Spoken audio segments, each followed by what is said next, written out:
Welcome to A Mason's Work, the podcast where we review Masonic symbols and illustrate how they can be used to solve problems in everyday life. With your host, Brian Mattox, a proud member of the Craftsman Online Media Network.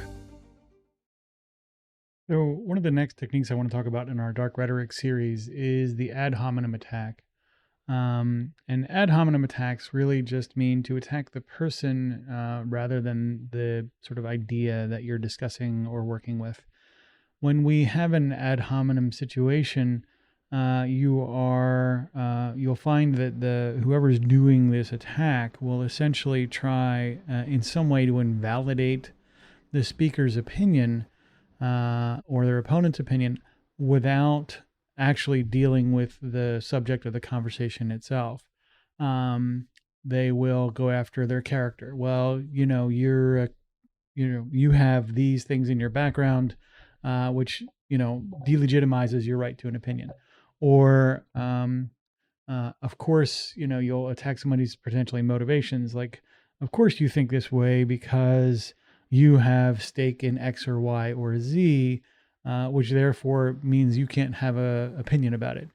Or you'll have situations like these again, continuing the expression of the ad hominem attack, you'll have things like guilt by association. So it's like, well, you're part of that group, so of course you're going to have an invalid opinion because everyone in that group has that opinion.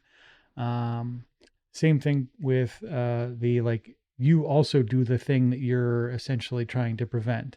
So, for example, you avoid paying taxes, therefore talking about increasing taxes, is something that you're trying to get rid of as well or eliminate as well. So whatever that sort of ad hominem attack looks like, it's always a personal attack of some sort, and it's against the individual making the sort of point in the conversation.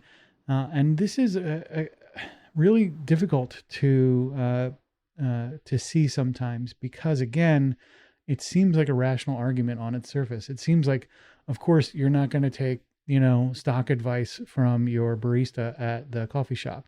However, they're still allowed to have an opinion. They still are allowed to have expertise, perhaps that they may not, you may not be aware of.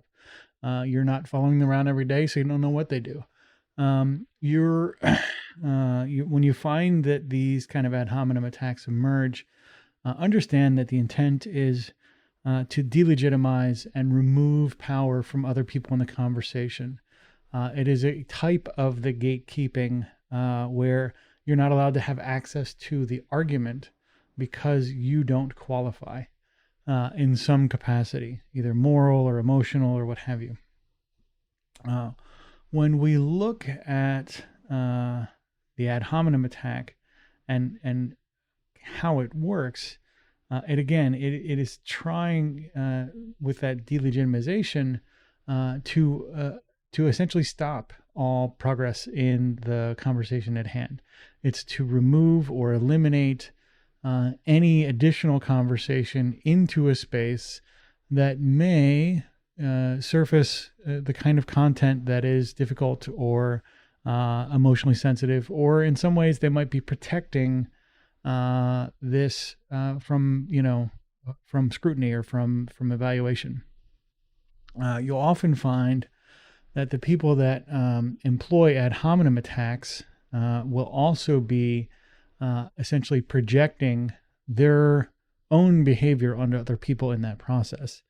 And so every accusation becomes a confession in a way. So as you go through the ad hominem attacks, be mindful that the way to counter them is to not try and respond in the language of those attacks.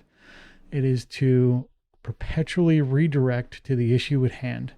The moment you respond and kind of try and satisfy those conditions, again, you have the moving goalpost situations, which is kind of forever. And you'll find that the moving goalpost technique as a way to essentially keep people out of the conversation is something that perpetually reemerges as a response once one of these sort of primary sort of techniques or tactics is effective. The moment you bite on gatekeeping, they will essentially move the goalposts for what you need to do to qualify to participate. Same thing with the ad hominem. The moment you try and say, well, no, that's not the case because I'm X, Y, or Z, they'll just move the attack elsewhere or move the objective elsewhere. So as you kind of experience these things again in others or in yourself, use them as opportunities for development. Use them opportunities to practice, perhaps identifying ways you might get around these conversations or around some of these attacks, so you can continue moving the conversation forward and being the best change agent you can possibly be. The views represented in this podcast are those of the speaker alone and are not representative of any grand or subordinate lodge.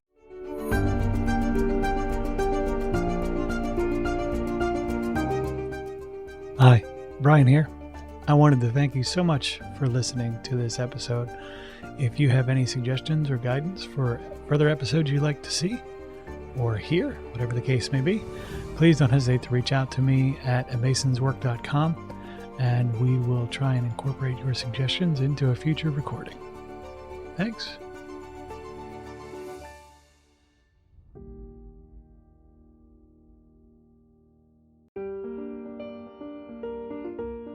Freemasonry teaches us that the true work is within, a lifelong journey of reflection, discipline, and discovery. At A Mason's Work, we help Masons bring out their best selves through meaningful self-inquiry and symbolic practice. From personal reflection to lodge engagement, we offer tools that turn symbols into action. Visit us at amasonswork.com. The work is within. The time is now.